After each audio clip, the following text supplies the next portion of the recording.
Keluar dari desa sebelah, mereka memasuki jalanan kecamatan. Di persimpangan jalan motor tersebut berpisah. Pria Tambun itu bersama teman dan satu motor lainnya kembali ke kampung Pasir Maung. Sementara Jujun berbelok ke desa lain untuk memenuhi permintaan si Gali. Mampir ke suatu tempat. Sudah tengah malam, memangnya kita mau kemana sih, Li? Tanya Jujun penasaran. Mumpung tanggal 1 Suro, Jun, guruku meminta datang agar aku membawa air darinya. Gali menjelaskan. Suaranya tersamarkan dengan suara deru kendaraan yang melintas. Air apa, Li? Air doa. Ih, kirain anak kota tidak percaya begituan.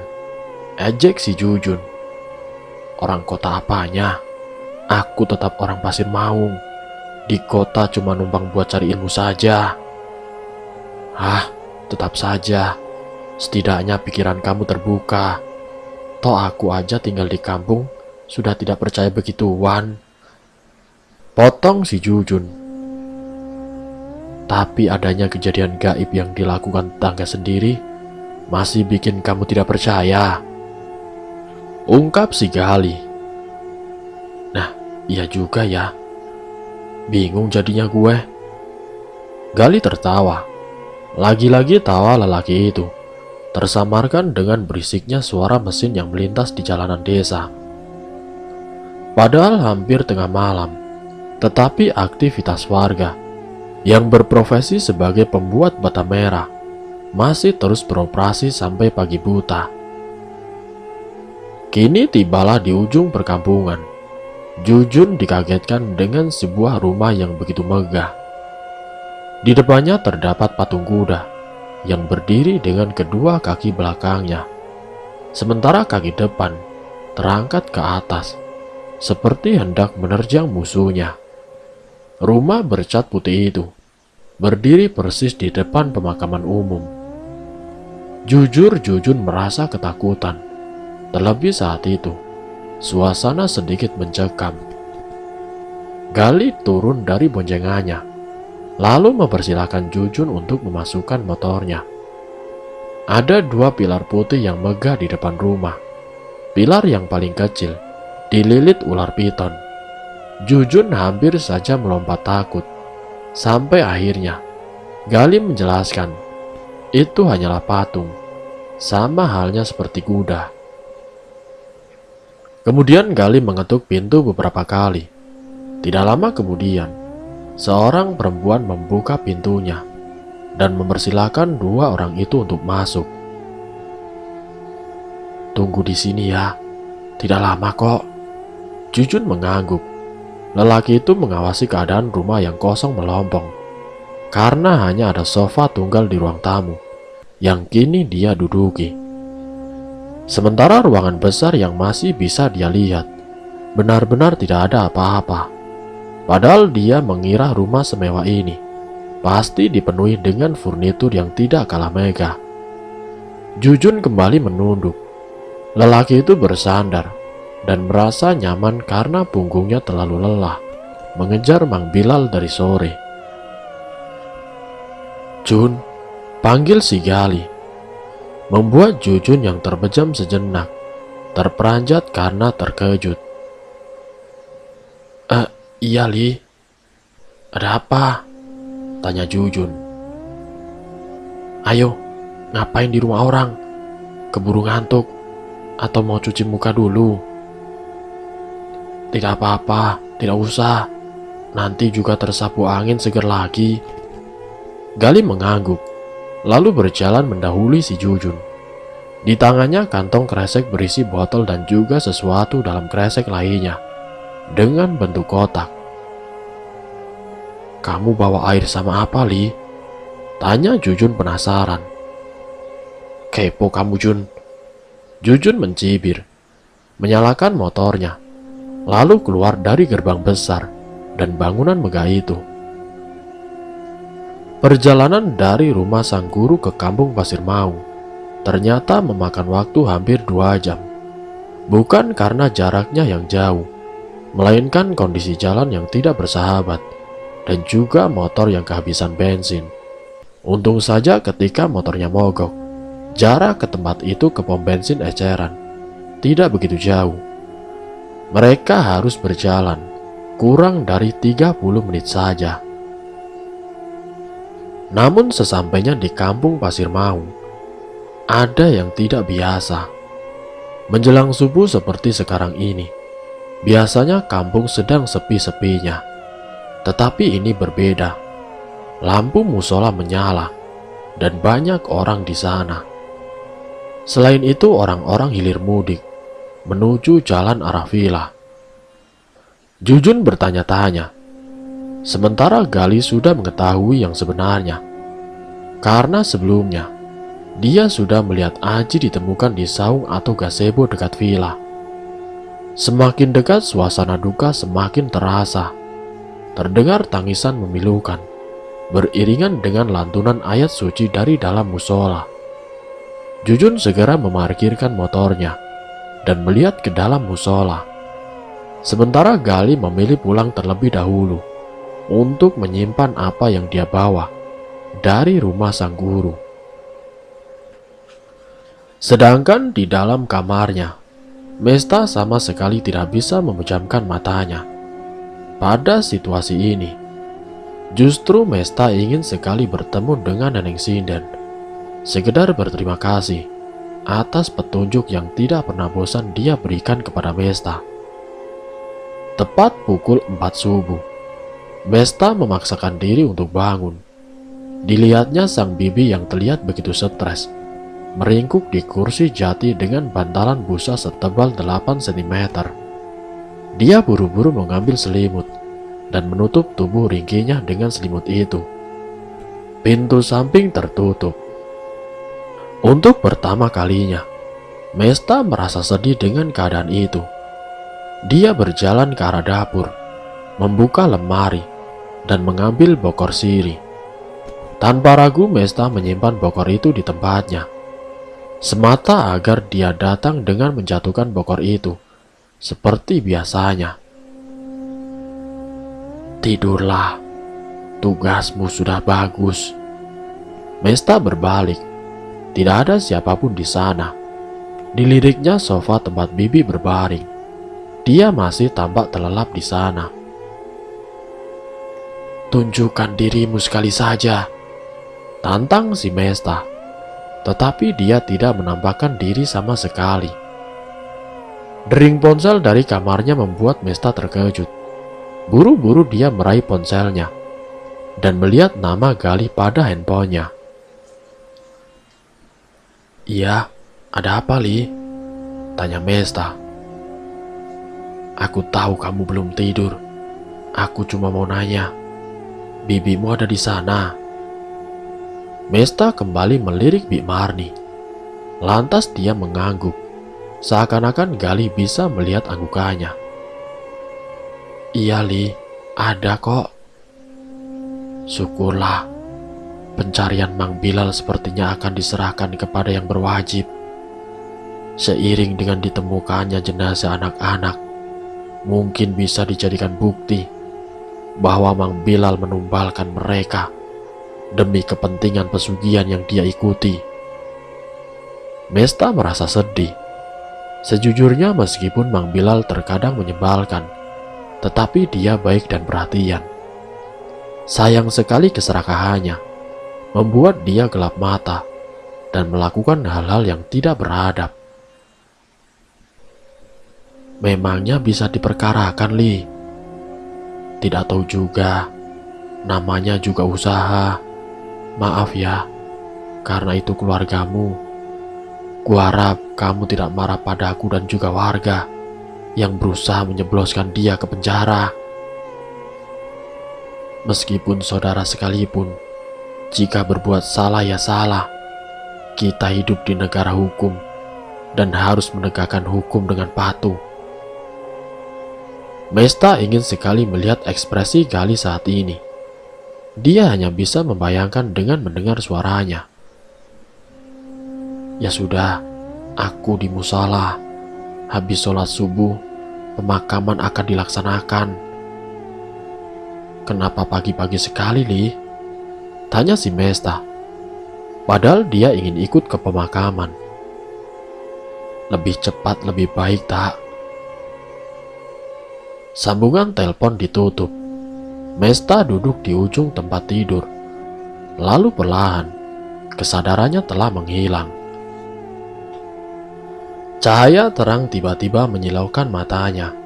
Mesta mengerjap dan melihat gadis cantik berbaju biru sedang bernyanyi di teras bambu di rumah panggung.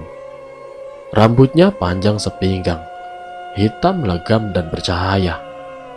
Gadis itu bermata bulat, tetapi Mesta bisa melihat dengan jelas ada gurat kesedihan yang disembunyikan dari indahnya mata itu. Dia mendekat. Sayangnya gadis itu menjauh. Dia berjalan dengan anggun di atas pijakan tanah yang berdebu.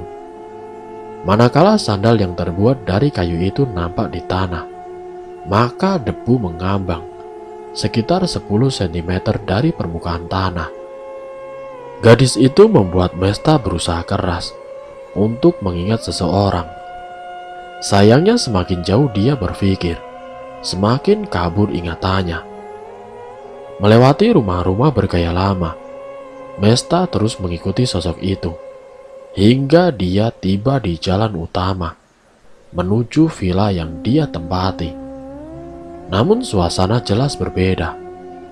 Rumah Mang Bilal tampak lebih bagus dan baru, meski model dan gayanya masih sama dengan yang Mesta ingat.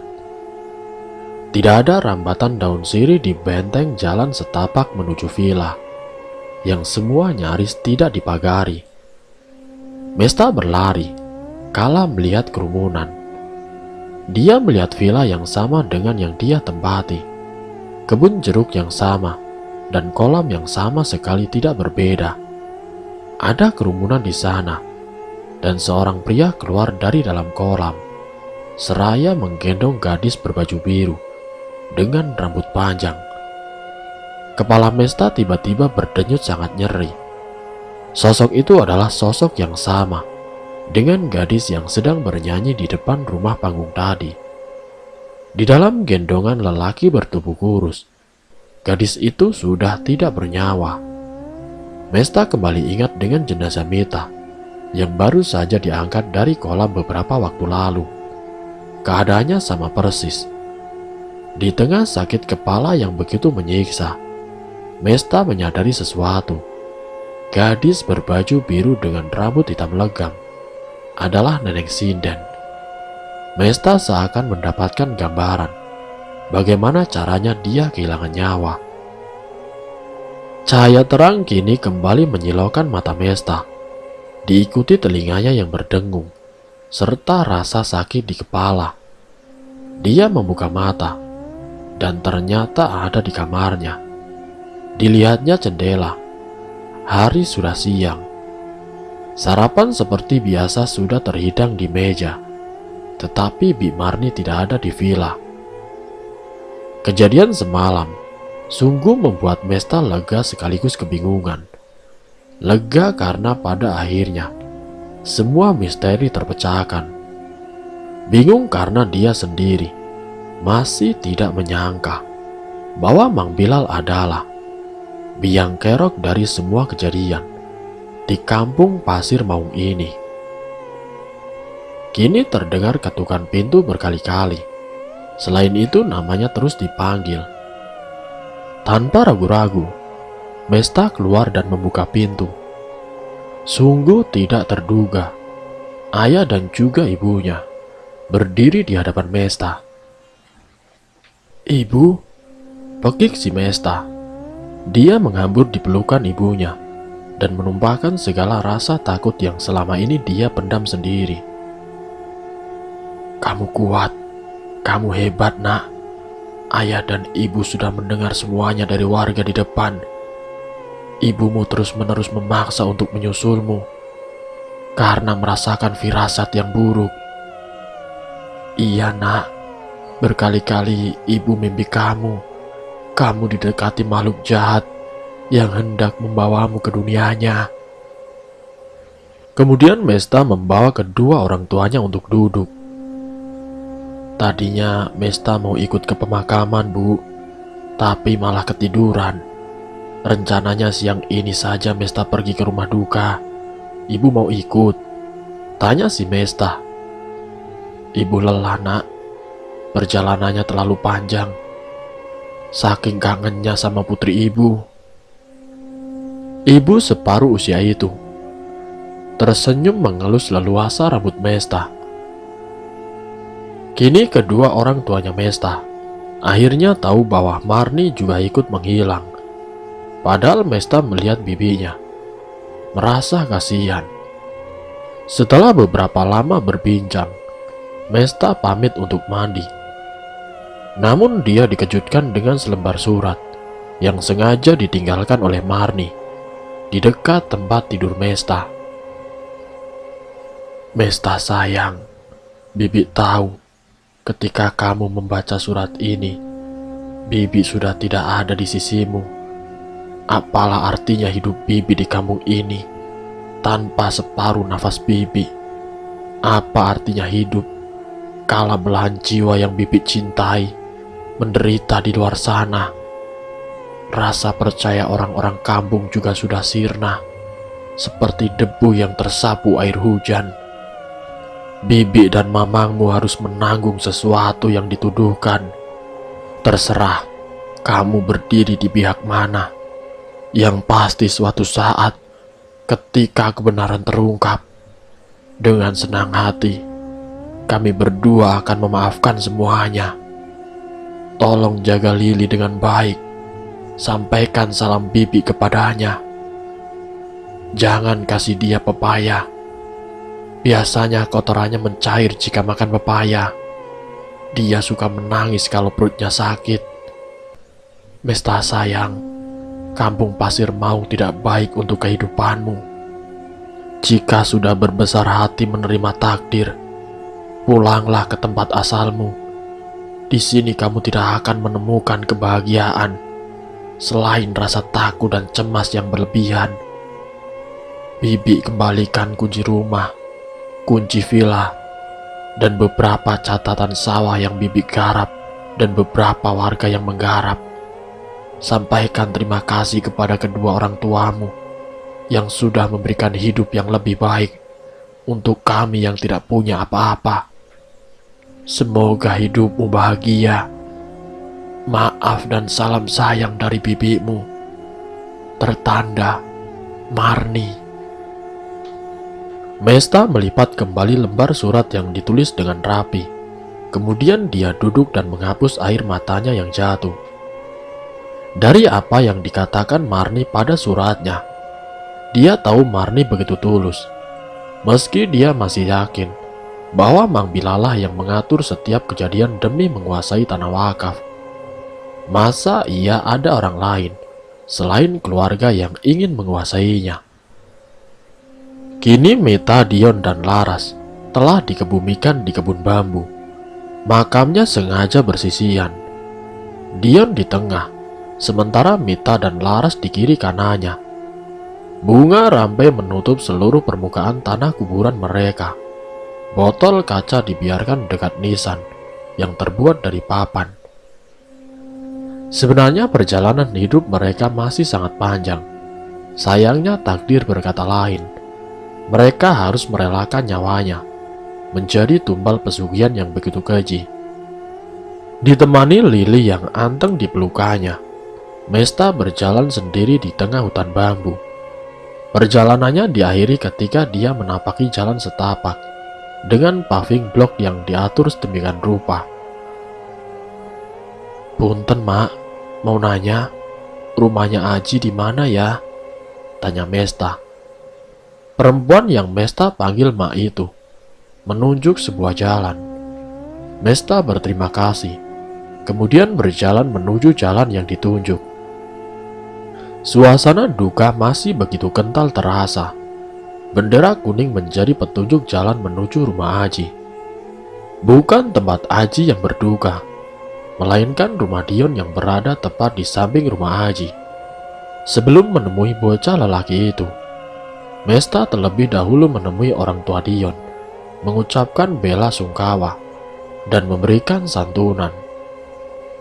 Meski mereka semua tahu bahwa Mesta kerabatnya Mang Bilal, tetapi tidak ada kemarahan sedikit pun. Cerita-cerita kebaikan Dion semasa hidupnya bergulir begitu indah dari setiap bibir yang sedang membicarakannya di rumah duka. Mesta mendengarkan dengan penuh rasa sesal. Kesedihan kembali menyeruak, manakala dia melihat ibu yang melahirkan Dion terus-terusan menghapus air mata yang tidak bisa terbendung. Sekarang sudah ketahuan siapa belangnya kan? Kita juga akhirnya tahu siapa yang membuang bangkai ayam dan membuat darahnya berceceran ketika pertama kali Neng Mesta datang ke kampung ini. Ingatan Mesta kembali menerawang ke masa di mana dia baru pertama kali datang. Benar juga tidak ada yang berani masuk ke area villa. Tidak mungkin ada orang luar yang mencoba mencelakai atau menjahili. Semua misteri yang berhasil dipecahkan, seperti kepingan puzzle yang akhirnya Mesta temukan.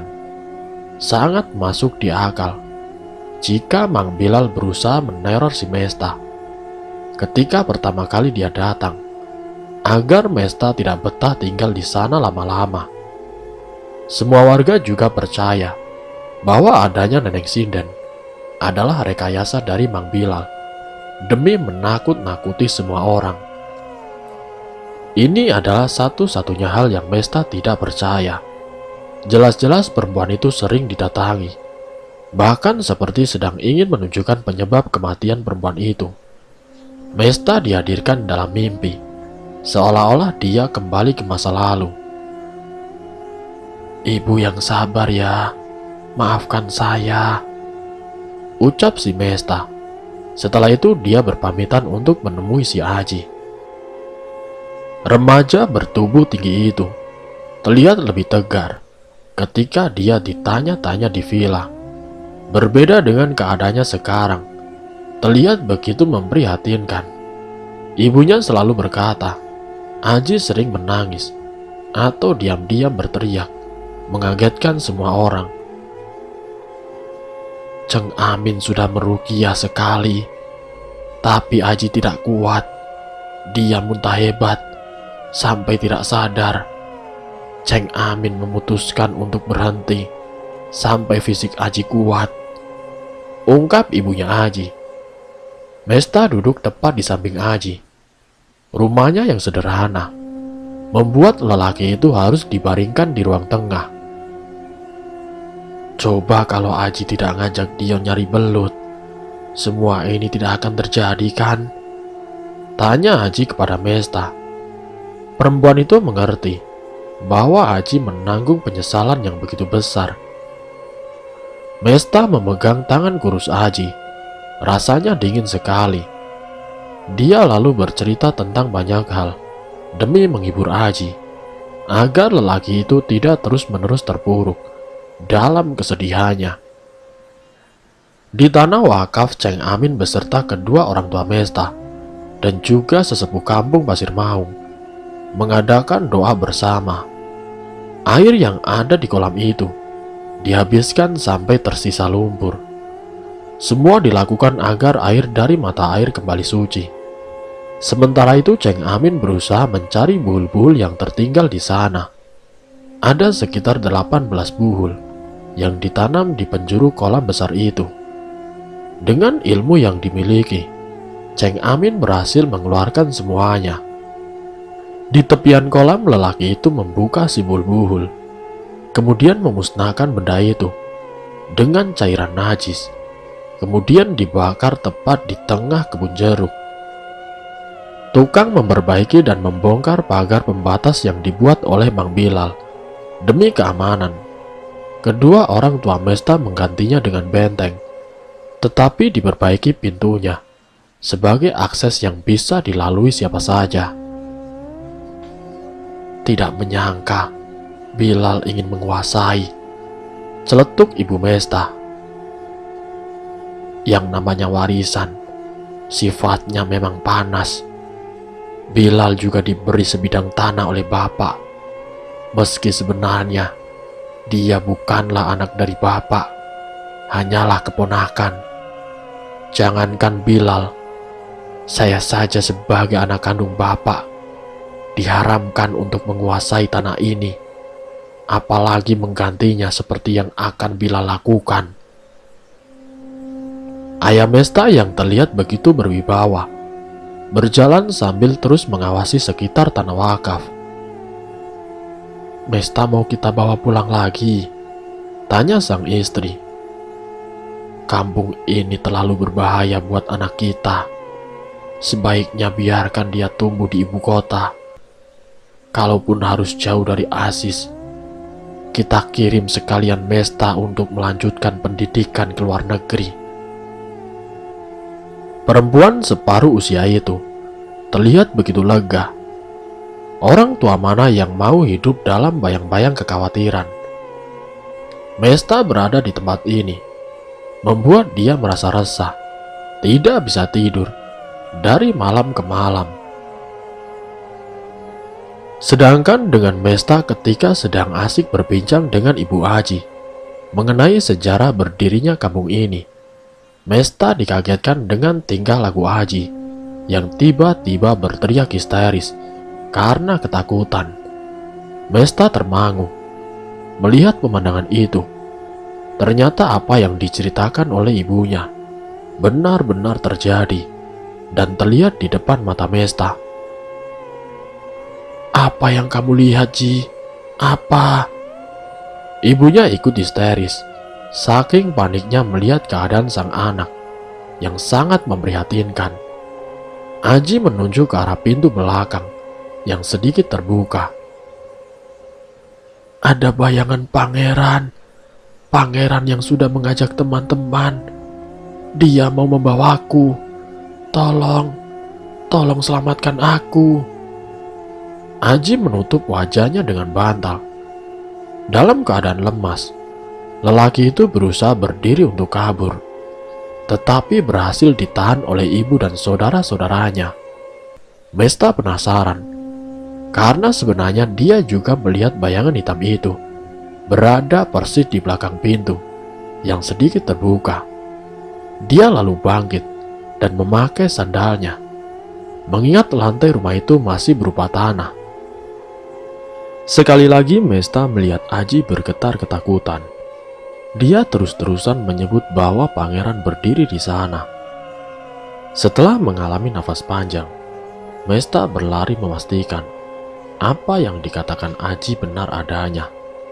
Sayangnya ketika dia membuka pintu lebih lebar, Mesta tidak melihat siapapun, kecuali Gali yang sedang tersenyum kepadanya.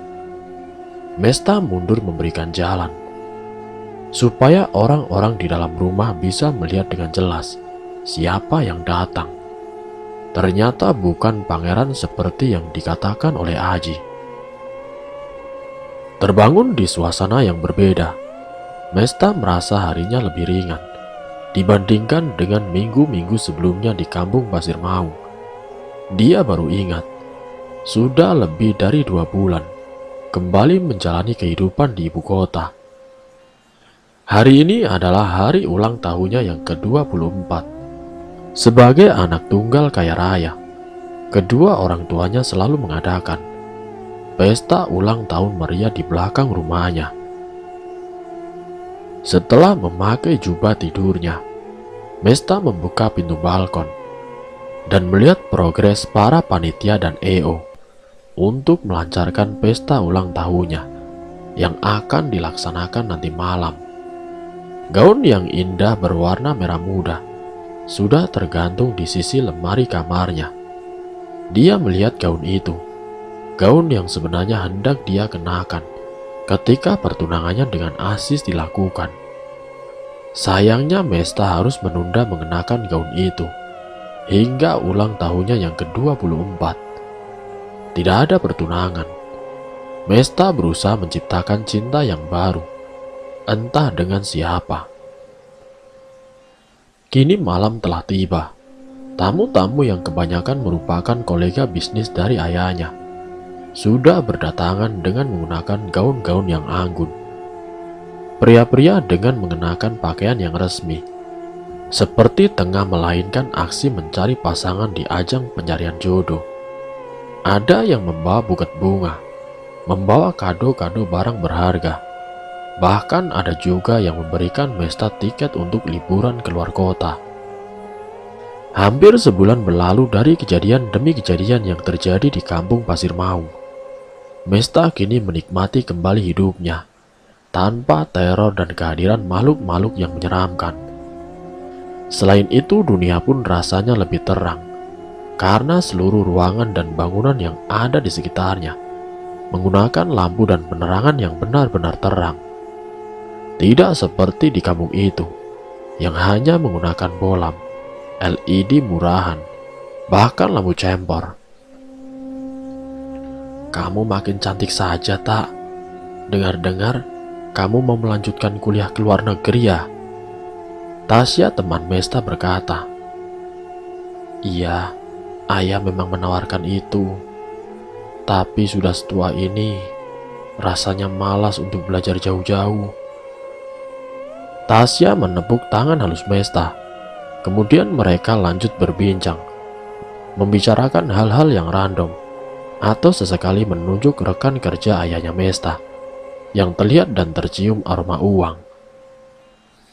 Om-om beristri itu, Syah, jangan digoda, nanti kamu dilabrak istrinya. Jujur si Mesta. Ih, siapa yang menggoda? Cuma nunjukin. Lelaki seperti itu yang bakalan menjadi ayah dari anak-anakku. Mesta memutar bola matanya. Dia menyapukan pandangan ke seluruh penjuru taman yang didekorasi sedemikian rupa.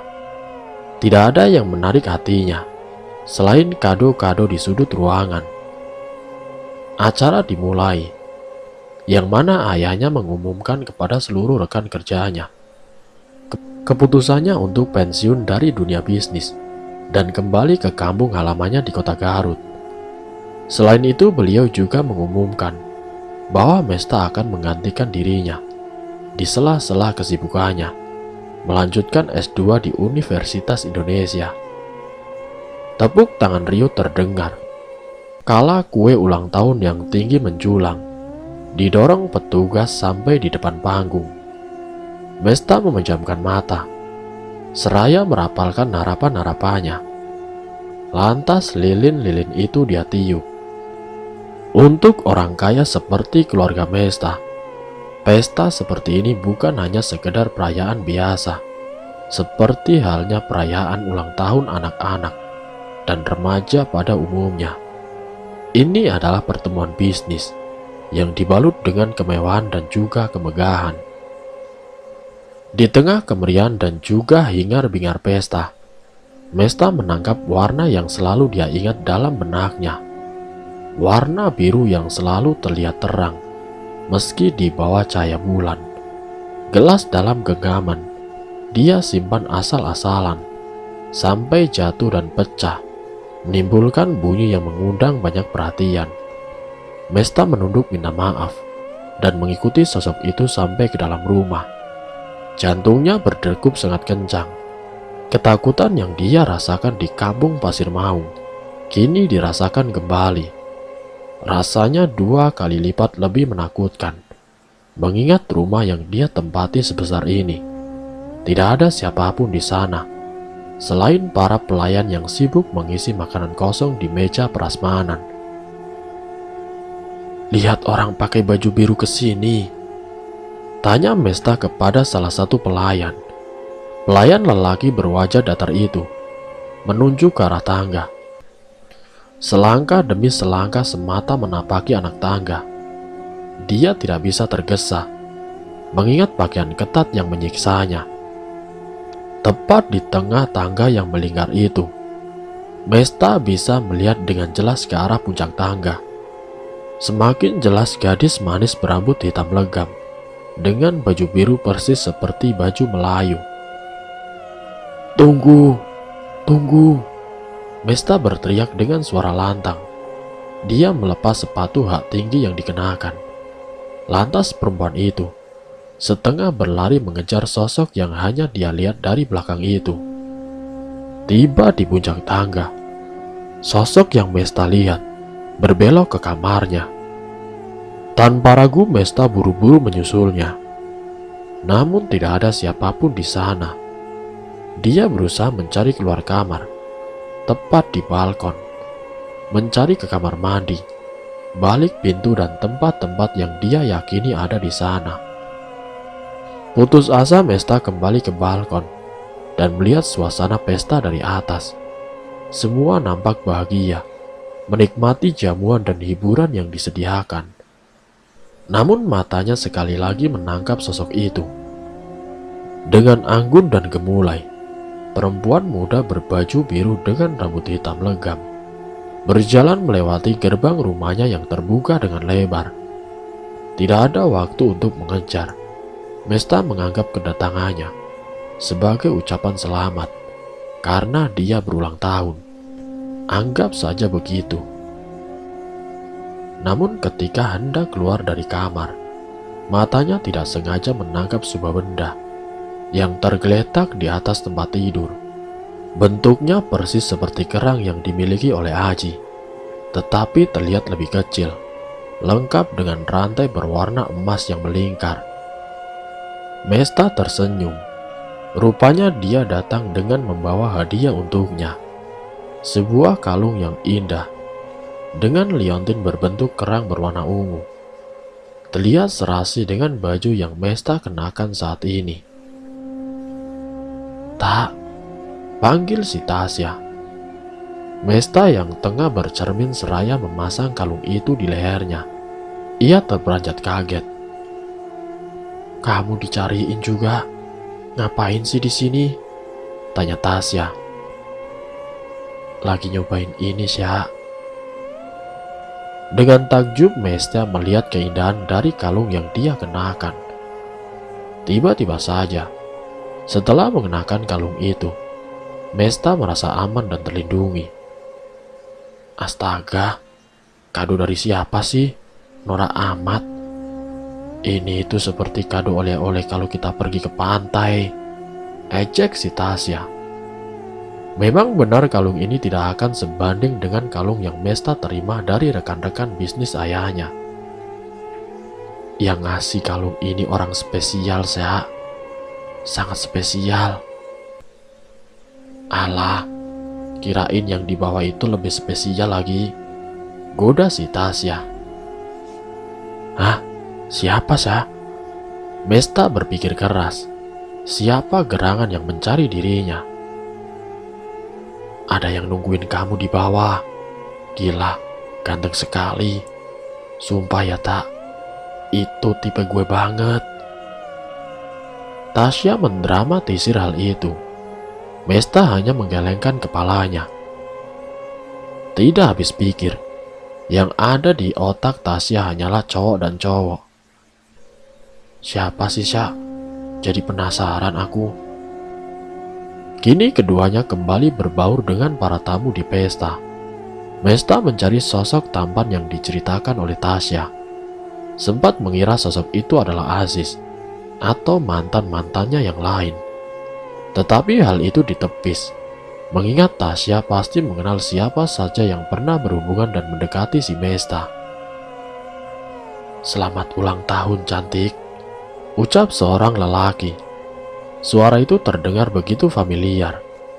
Mesta seperti dalam mimpi kala melihat Gali di hadapannya. Biasanya lelaki itu memakai kaos ala kadarnya, dengan celana hitam cungkring, dengan topi khas petani. Kadang baunya bau lumpur dan bau amis jika habis panen ikan. Tapi lelaki yang berdiri membawa buket bunga mawar di hadapannya benar-benar berbeda.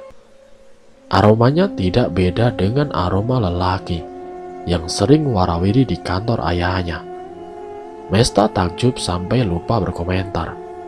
Bahkan rambut yang biasanya tertutup kini terlihat klimis, seperti eksklusif muda. Mulutmu nanti kemasukan lalat loh tak, ejek si Gali. Mesta mengerjap, kemudian dia tersenyum dan menerima buket bunga itu dengan senang hati. Dia mengerling ke arah Tasya, lalu mengedipkan kedua mata dengan genit, seakan menunjukkan pada sahabatnya bahwa inilah lelaki yang menemaninya berlibur di kota Garut. Tasya pun hanya bisa melongo melihat Mesta dan kebahagiaan yang baru. Perempuan itu tidak menyangka Mesta benar-benar move on setelah meninggalkan ibu kota dan berlibur di kota Garut. Bonusnya dapat cowok cakep yang wajahnya jauh lebih tampan dibandingkan dengan Aziz. Siapa yang ngasih tahu alamat ini? Tanya Tasya pada Gali. Ibumu yang ngasih undangan waktu jemput kamu pulang dari kampung Pasir Maung. Ibu. Mesta tersipu malu, lalu mengajak Gali berkeliling untuk dikenalkan dengan beberapa saudara, dan lalu menyapa ibu dan juga ayah Mesta. Lelaki itu tampak seperti lelaki yang sudah biasa berbaur dengan kehidupan seperti ini. Mesta nyaris tidak bisa menemukan sosok Gali yang sering berlumpur-lumpur dan memberi Mesta makanan hasil kebun. Puncak acaranya semua menari dengan gembira, termasuk Gali dan Mesta. Perempuan itu tidak bisa membendung rasa bahagianya menari bersama orang yang selalu membuat jantungnya berdegup dengan kencang. Saking lelahnya, Mesta tidak sadar sudah bersandar di pelukan Gali. Nafasnya yang memburu kini mulai teratur. Dari jarak sedekat ini, Mesta sama sekali tidak dapat mendengar dengan jelas seperti apa degup jantung si Gali. Itu karena debar jantungnya lebih menggila. Ketampanan dan juga kerapian Gali membuat Mesta terlena. Sampai-sampai dia tidak menyadari bahwa Gali sudah melepaskan kalung yang baru saja Mesta dapatkan dari perempuan berbaju biru. Gali mengantongi kalung itu, memastikan Mesta tidak akan pernah memakai benda apapun yang diberikan oleh Nenek Sinden. Setelah berhasil melepas kalung dengan liontin kerang berwarna ungu, Gali tersenyum puas. Lalu dia mengelus rambut halus Mesta. Ayo kita hidup bersama, Mesta, di duniaku yang penuh dengan kebahagiaan. Mesta tiba-tiba merinding. Suara Gali berubah total. Nafasnya yang menyapu tengkuk Mesta terasa sedingin es. Dia tiba-tiba menyadari satu hal. Nenek Sinden selalu hadir ketika bahaya datang mengintai. Mungkinkah sosok yang kini berdiri rapat di hadapannya ini adalah sosok yang dianggap membahayakan? Jantungmu berdegup begitu kencang. Sedalam itukah perasaanmu padaku? Gali kembali berbisik. Di tengah ketakutannya, Mesta hanya bisa mengangguk. Suara lelaki itu seperti seorang yang sedang menyimpan dendam. Yang Mesta tahu, Gali bukanlah sosok yang mudah memberikan rayuan. Gali bukanlah orang yang berani melontarkan ajakan. Di tengah rasa takut yang begitu besar, Mesta menyadari bahwa kalung berliontin kerang yang baru saja dia dapatkan sudah tidak ada di lehernya. Dan selesai. Itulah kisah misteri yang berjudul Tanah Wakaf Tumbal Pesugihan. Semoga dari kisah ini kita dapat mengambil hikmah dan juga pelajarannya. Ambil sisi positifnya dan buang jauh-jauh sisi negatifnya. Terima kasih untuk kalian yang sudah mampir di channel kami. Jika kalian tertarik dengan video kami, silakan tekan tombol like, share, dan komen. Tekan subscribe untuk mengikuti video-video kami yang selanjutnya. Wassalamualaikum warahmatullahi wabarakatuh.